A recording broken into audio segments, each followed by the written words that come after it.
Assalamualaikum. Hello class, Dr. Nicky here. This is a supplemental video in connection to our previous lectures. Our objectives is to cover the following topics, just a simple review about activity and exercise, to discuss about sleep, and learn about the urinary elimination and fecal elimination.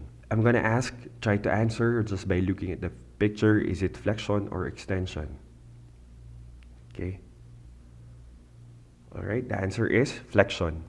For this one, what kind of movement is this? Lifting the leg upward. Is this flexion or extension? The movement of the knee joint is like this. What is this? The answer is flexion. That's flexion. How about this movement? Is this abduction or adduction? The answer is abduction. If it's away from the body, it's abduction. If the patient or the person is going to look down like this or move her head, it's going to be flexion. And then from this position going upward, it's extension. This is considered hyperextension. Alright, similar to what we saw earlier, abduction away from the body, going to the body, it's adduction. Right, for this circular movement, it's called circumduction. Just a review of the muscles of the body, okay, major muscles.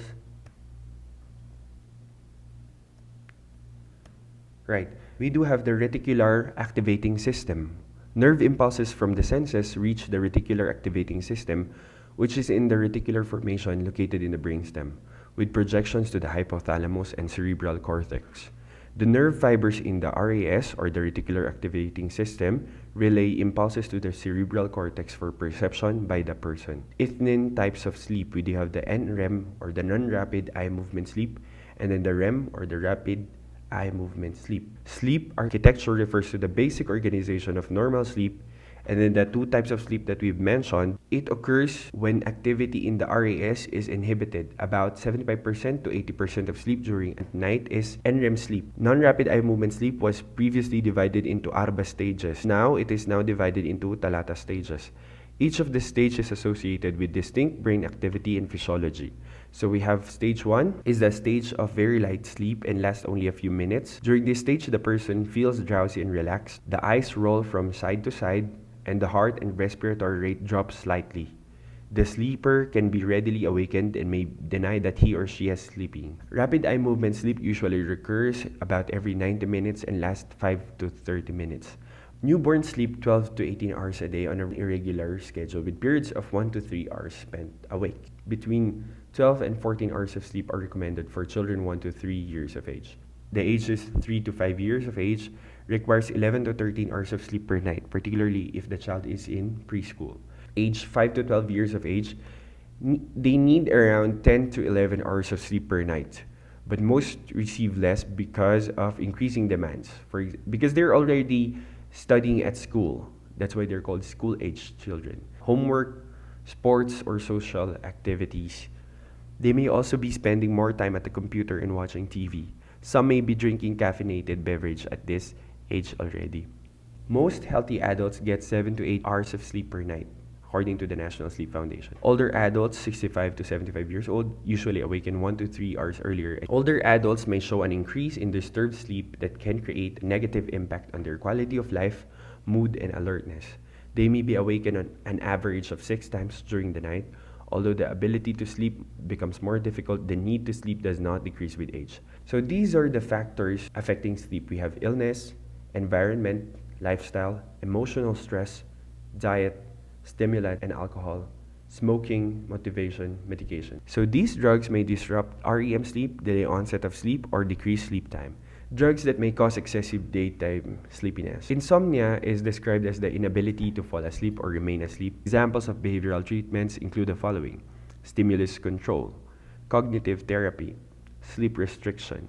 Hypersomnia, it refers to conditions where the affected individual obtains sufficient sleep at night but still cannot stay awake during the day. Narcolepsy is a disorder of excessive daytime sleepiness caused by the lack of chemical hypocretin in the area of the CNS that regulates sleep. Sleep apnea is characterized by frequent short breathing pauses during sleep. Symptoms suggestive of sleep apnea include loud snoring, frequent nocturnal awakenings, excessive daytime sleepiness, difficulties falling asleep at night, morning headaches, memory and cognitive problems, and irritability. Parasomnias with non-rapid eye movement are associated with confusion upon arousal, sleep tremors, and sleepwalking. As nurses, our focus is more on the nursing diagnosis. The NANDA diagnosis given to clients with sleep problems is usually made more explicit with descriptions such as difficulty falling asleep or difficulty staying asleep. For example, insomnia, which is delayed onset of sleep, you have sleep pattern disturbances.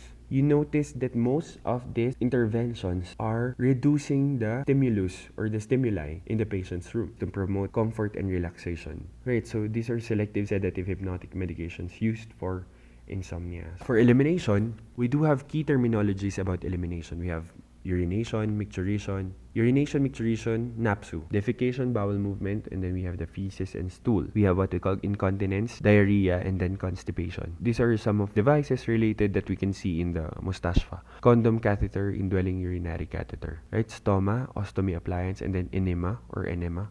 Waste products like urine and feces are formed through normal bodily processes. Urine is produced by the kidneys filtering blood to remove waste and excess fluid.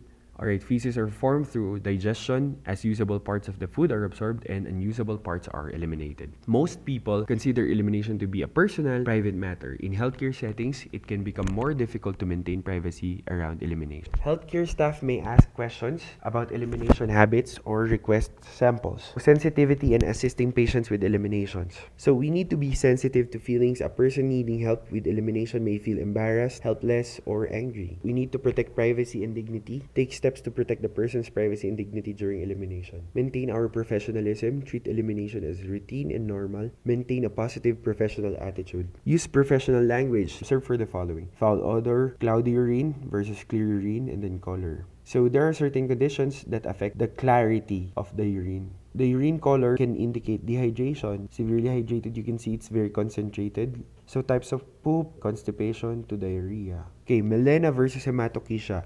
These are both bleeding in the gastrointestinal tract. The only difference is that for melena, it becomes black in color because the bleeding happens in the upper gastrointestinal tract. And some of the enzymes break down the blood, which causes it to darken in color. And then bright red bleeding, called hematochezia, most of the time is lower gastrointestinal tract. Understanding elimination patterns. We need to note the frequency, bowel patterns, note the usual time of the day, and ask about habits. So maintain patterns, promote exercise, adequate fluid intake, high fiber foods, keeps the feces moist and easier to pass.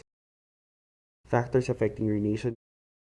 Altered urine production. Polyuria or diuresis refers to the production of abnormally large amounts of urine. Excessive fluid intake, condition known as polydipsia. The patient is so thirsty, they keep on drinking. The average daily urine output, 14 years through adulthood, it should be around 1,500 or 1.5 liters. The term oliguria and anuria are described decreased urinary output. Oliguria is low urine output, usually less than 500 ml a day or 30 ml an hour for adults. So selected factors associated with altered urinary elimination. So we have polyuria, okay, oliguria, small amount of urine, while anuria is mafi urine, like very low, super low. Just a reminder to always check the materials on our blackboard. Thank you so much for watching this supplemental video. I hope this helps. If you have questions, don't hesitate